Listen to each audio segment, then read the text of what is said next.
اس دنیا میں آنے سے پہلے بھی ہم ایک زندگی گزار آئے ہیں، اور بدقسمتی سے اس کا تصور بہت کم لوگوں کو حاصل ہے،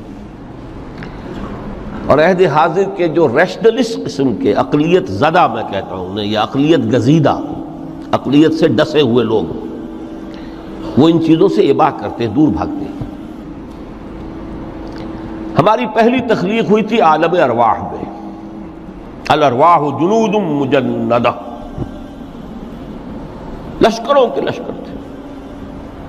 آدم سے لے کر آخری انسان جو دنیا میں پیدا ہوگا قیامت تک، سب کی ارواح عالم ارواح میں پیدا کر دی گئی۔ وہاں عہد لیا گیا، الست بربکم قالوا بلا، کیا میں تمہارا رب نہیں ہوں، مالک نہیں ہوں؟ ہم سب نے عہد کیا تھا، کیوں نہیں؟ شہید نا، ہم گواہ، یہ عہد الست۔ اور ظاہر بات ہے کہ عہد جو ہوتا ہے، جب تک انسان کو اپنی ذات کا شعور نہ ہو، خود شعوری نہ ہو، آپ دنیا میں معاہدہ کرتے ہیں تو کہتے ہیں کہ بقائمی ہوش و حواس میں یہ عہد کر رہا ہوں، معاہدہ کر رہا ہوں، تو ظاہر بات ہے کہ اس وقت ہم تھے اور ہوش و حواس کے ساتھ تھے، خود شعوری کے ساتھ تھے، لیکن صرف ارواح تھی، جسد نہیں تھے۔ اور یہی ہے وہ مقام جس کے بارے میں حضور نے سے جب پوچھا گیا کہ متى وجبت لک النبوۃ یا رسول اللہ، اللہ کے رسول آپ کو نبوت کب ملی؟ تو آپ نے فرمایا والآدم بین الماء والطین، ابھی آدم کا حیولہ جو ہے ابھی گارا گوندھ ہی رہا تھا، پانی اور گارے کے درمیان ہی تھے آدم، کہ میں اس وقت بھی نبی تھا۔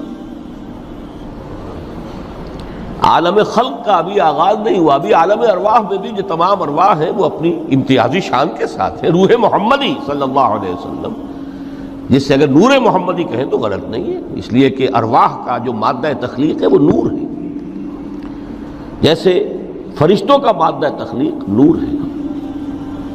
مسلم شریف میں حضرت عائشہ صدیقہ رضی اللہ تعالیٰ عنہ سے روایت موجود ہے، اللہ نے فرشتوں کو نور سے پیدا کیا۔ روح، فرشتے روح ہیں، ارواح ہیں، روح القدس، روح الامین، اور ارواح انسانیہ بھی روح ہے، یہ سب ان کا مادہ تخلیق نور ہے۔ اس وقت ہم پیدا کیے گئے، صرف ارواح کی شکل میں ہم سے عہد لیا گیا اور پھر سلا دیا گیا۔ یہ پہلی موت تھی جو ہم پر وارد ہوئی ہے اس دنیا میں آنے سے پہلے، اس لیے کہ سورہ مومن کی ایک آیت میں فرمایا گیا ہے کہ جہنم میں لوگ جو ہیں فریاد کریں گے، ربنا امتنا اثنتین واحییتنا اثنتین فاعترفنا بذنوبنا فہل الی خروج من سبیل، اے اللہ تو نے ہمیں 2 مرتبہ مارا، 2 مرتبہ زندہ کیا، تو اب ایک مرتبہ اور صحیح، کہ یہاں سے نکلنے کا بھی کوئی راستہ ہے کہ نہیں؟ اتنے مراحل سے تو ہمیں لے کر آیا ہے، ایک مرحلہ اور سی۔ تو یہ 2 موتیں کون سی ہیں؟ پہلی موت وہ تھی جب ارواح کو موت کی نیند سلا دیا گیا۔ پھر عالم خلق، جسے آج سائنٹسٹ کہتے ہیں، جس کا نقطۂ آغاز ہے بگ بینگ، عالم ارواح اس سے پہلے کی شے ہے، اس تک سائنس نہیں پہنچ سکتی، وہ سائنس سے ماوراء ہے، لیکن جہاں سے سائنس شروع ہوتی ہے وہ عالم خلق کا آغاز ہے، بگ بینگ سے۔ وہ پھر مختلف مراحل، تنزل کے مراحل بھی آئے، ارتقاء کا مرحلہ بھی آیا، تفصیل میں جانے کا موقع نہیں ہے۔ بہت سے تنزلات کے مراحل اور بہت سے ارتقاء کے مراحل طے کر کے آدم تیار ہوا ہے۔ حضرت بیدل نے رحمت اللہ علیہ بہت خوبصورت شعر کہا ہے، ہر 2 عالم خاک شد تا بست نقش آدمی، اے بہار نیستی از قدر خود ہوشیار باش۔ یہ پوری جو بھی کائنات کا جو سلسلہ شروع ہوا، بگ بینگ، اور بہت بڑے بڑے جو ناری کرے تھے جن کی کہ حرارت کا جب تذکرہ کرتے ہیں سائنسداں تو trillions and trillions of foreign height, یہ ان کی اس وقت اس کی جو حرارت کا عالم تھا، لیکن پھر وہ ٹھنڈے ہوئے، کچھ اس میں سے کچھ، پھر خاک کی تہ جو ہے زمین کے اس کرے پر آئی، ہر 2 عالم خاک شد، یہاں سے اب آدم کا ہیولہ تیار ہوا تا بست نقش آدمی، اس کے بعد ارتقائی مراحل ہیں، اور پھر آدم کی وہ روح جو کولڈ سٹوریج میں تھی جب وہ لا کر پھونکی گئی ہے، جسد آدم جو ہے وہ مسجود نہیں تھا، مسجود تو تب بنا ہے جبکہ اس میں روح آدم وہ لا کر پھونک دی گئی۔ فَإِذَا سَوَّيْتُهُ وَنَفَخْتُ فِيهِ مِن رُوحِي فَقَعُوا لَهُ سَاجِدِينَ۔ یہاں سے حیات دنیاوی کا آغاز ہو گیا۔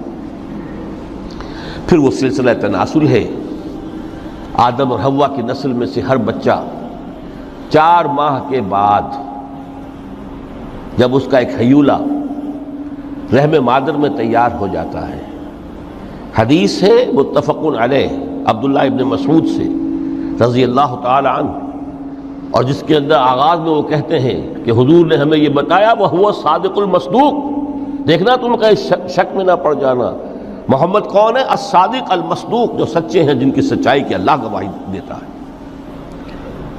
کہ رحم مادر میں 40 دن تم نطفے کی شکل میں ہوتے ہو، پھر 40 دن علقہ کی شکل میں ہوتے ہو، پھر 40 دن تو مضغہ کی شکل میں ہوتے، پھر اللہ تعالیٰ فرشتے کو بھیجتا ہے جو اس میں روح پھونکتا ہے۔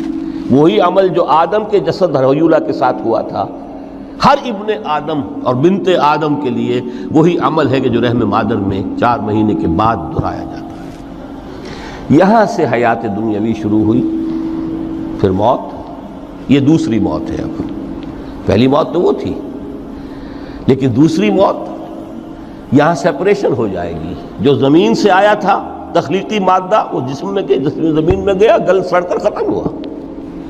جو وہاں سے روح آئی تھی وہ اس زمینی وجود کا جو لب لباب ہے، جان، نفس، اس کو لے کر اپنے ساتھ، اور وہ جائے گی عالم بالا کو۔ پھر یہ ایک وقفہ ہے، پھر بعد سے بعد الموت ہے۔ تو احیا بھی 2 ہو گئے، ایک مرتبہ پہلی موت کے بعد زندہ کیا اس عالم میں، آنکھ کھلی اس عالم میں ہماری، یہ پہلا احیا تھا۔ کیف تکفرون باللہ وکنتم امواتا فاحیاکم ثم یمیتکم ثم یحییکم ثم الیہ ترجعون۔ دوسرا احیا وہ ہوگا قیامت کے دن، بعد بعد الموت، اور پھر اس کے بعد وہ زندگی ابدی زندگی ہے، ہمیشہ کی۔ یہ تصور سامنے رکھیے۔ تو یہ جو تھوڑا سا وقفہ، یہ تو زندگی بہت طویل ہے، تو اسے پیمانہ امروز و فردا سے نناب، جاویداں پہم دماں، ہر دم جواں ہے زندگی۔ اس میں یہ وقفہ جو ہے، خلق الموت والحیات لیبلوکم ایکم احسن عملا، یہ اس جسد کے ساتھ اس روح کا اتصال، اور یہ 30 40 50 60 70 80 100 برس کی عمر، یہ ایک وقفہ ہے، یہ امتحانی وقفہ ہے، تمہیں جانچا جا رہا ہے، پرکھا جا رہا ہے۔ ایکم احسن عملا۔ اب اگر تو 2 چیزیں انسان پر واضح رہیں، اور نہ صرف واضح رہیں، مستحضر رہیں۔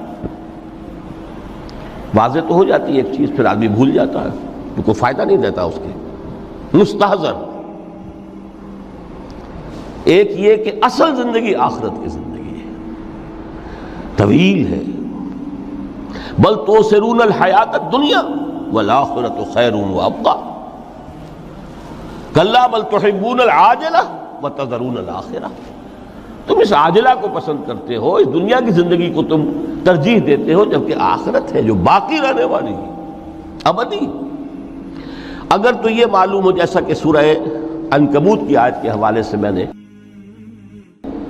آپ کو آیت سنائی کہ وما هذه الحیات الدنیا الا لہو ولعب وان الدار الاخرۃ لہی الحیوان لو کانوا یعلمون، اصل زندگی جو ہے وہ آخرت کی زندگی ہے، کاش کہ انہیں معلوم ہوتا۔ ایک حقیقت تو یہ معلوم ہو اور مستحضر رہے کہ اصل زندگی آخرت کی زندگی ہے، اور دوسری حقیقت یہ کہ یہ دنیا کی زندگی ایک امتحانی وقت